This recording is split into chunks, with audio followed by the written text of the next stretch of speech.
Ketegangan di Papua kembali meningkat setelah seorang komandan penting OPM bernama Novi Elas dilaporkan tereliminasi oleh Tentara Nasional Indonesia. Elas dikenal sebagai salah satu orang kepercayaan paling dekat dari pimpinan batalion Organisasi Papua Merdeka Pakaresus Amokame, atau yang lebih dikenal dengan Amoko. Kematian Elas kini menjadi sorotan di tengah eskalasi konflik bersenjata yang terus berlangsung di wilayah tersebut. Menurut sumber intelijen di lapangan yang enggan disebutkan namanya, pimpinan Amoko saat ini berada dalam kondisi tertekan dan ragu untuk melanjutkan operasi militer. Hal ini karena Elas selama ini berperan sebagai tokoh kunci, terutama dalam pengaturan logistik serta penyusunan strategi serangan kelompok tersebut. Sumber itu juga menyebut bahwa Amoko terlihat terpukul dan lebih banyak menyendiri sejak kepergian tangan kanannya tersebut. Insiden yang menewaskan Novi Elas terjadi pada Sabtu malam di sebuah pos persembunyian di distrik Yahukimo, Pegunungan Tengah, Papua. Kejadian itu bermula dari operasi mendadak Satuan Tugas Gabungan TNI setelah mereka menerima laporan dari warga yang merasa resah akibat aktivitas kelompok OPM di wilayah tersebut. Dalam baku tembak yang berlangsung singkat, TNI berhasil menonaktifkan Elas yang saat itu sedang berada di pos persembunyiannya. Data dari Kodam Cendrawasih menunjukkan bahwa sepanjang 3 bulan terakhir, setidaknya 12 anggota OPM tewas, termasuk 2 Panglima Kodam di wilayah Puncak dan Intan Jaya. Kematian Elas kini menambah daftar kerugian besar di kubu separatis, sekaligus memicu keretakan internal dalam struktur organisasi mereka. Hingga saat ini, juru bicara Pembebasan Nasional Papua Barat, Sebi Sambom, belum memberikan respons resmi terkait insiden tersebut. Namun, dalam pernyataan sebelumnya, ia sempat mengecam operasi militer yang dilakukan TNI. Di sisi lain, tokoh masyarakat Yahukimo, Petrus Ubi, menilai bahwa peristiwa ini bisa menjadi momentum bagi proses rekonsiliasi antara pemerintah dan kelompok-kelompok bersenjata yang tersisa. Ia berharap ada jalan damai yang bisa ditempuh demi keamanan warga sipil. Sementara itu, Kapendam Cendrawasih, Kolonel Infantri Chandra Kurniawan, menegaskan bahwa TNI tetap membuka pintu bagi anggota OPM yang ingin menyerahkan diri.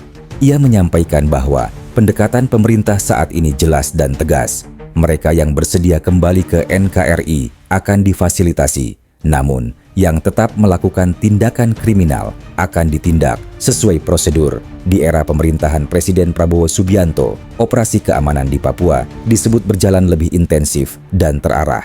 Dalam beberapa bulan terakhir, sejumlah komandan penting KKB diketahui telah berhasil dilumpuhkan melalui operasi darat maupun serangan drone. Hingga berita ini diturunkan, situasi di Yahukimo masih tegang. Banyak warga memilih mengungsi ke pos-pos pengamanan TNI demi menghindari kemungkinan adanya serangan balasan. Pemerintah pusat melalui Kementerian Dalam Negeri berjanji segera menyalurkan bantuan kemanusiaan, termasuk program deradikalisasi bagi para mantan kombatan OPM. Demikian laporan perkembangan situasi di Papua. Operasi keamanan masih terus berlangsung dan seluruh pihak berharap stabilitas dapat segera dipulihkan. Kalau pemerintah Indonesia strateginya masih sama, ya cepat atau lambat Papua pasti merdeka. Pemerintah Indonesia tidak mau belajar dari Timor Leste. Karena Timor kecil itu dulu penuh dengan pasukan. Dari berbagai jenis. Mulai dari pasukan elit sampai dengan yang kacang-kacang ini. Ada di sana. Intel apa segala macam. Tapi nyatanya Timor Leste akhirnya merdeka. Sehingga ketika suasana seperti ini yang diciptakan oleh pemerintah Indonesia, terlebih oleh militer ini, ya sebenarnya ini satu kebodohan. Tidak bisa, ini sudah tidak ada bukan zamannya lagi. Itu yang menurut saya lihat ada dua sisi ya. Di satu segi gerakan orang Papua semakin mantap karena jaringan semakin luas, juga mereka sendiri semakin berani, mereka semakin yakin. Kemudian itu mereka juga punya sistem itu apa namanya, sistem struktur yang bagus.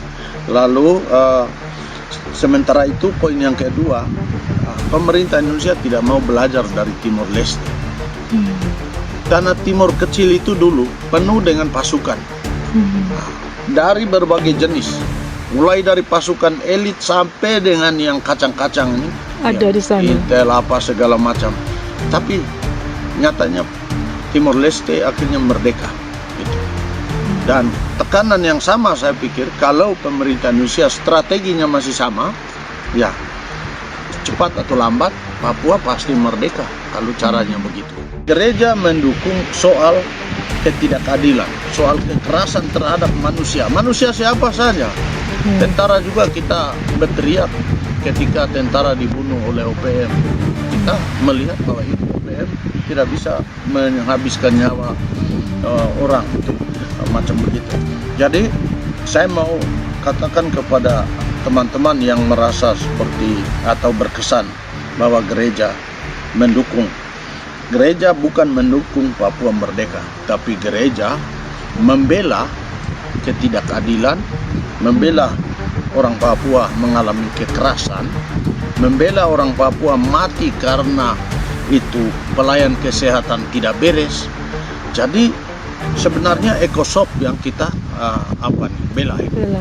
Ya, kami sangat berpihak pada persoalan ekonomi mereka, bagaimana pelayanan kesehatan, bagaimana pendidikan, sehingga kita banyak yayasan yang banyak sekolah-sekolah di bawah yayasan, pelayanan kesehatan di bawah yayasan keuskupan, ya, macam-macam itu. Apakah dengan kami memperhatikan itu sebuah dukungan terhadap Papua merdeka, begitukah?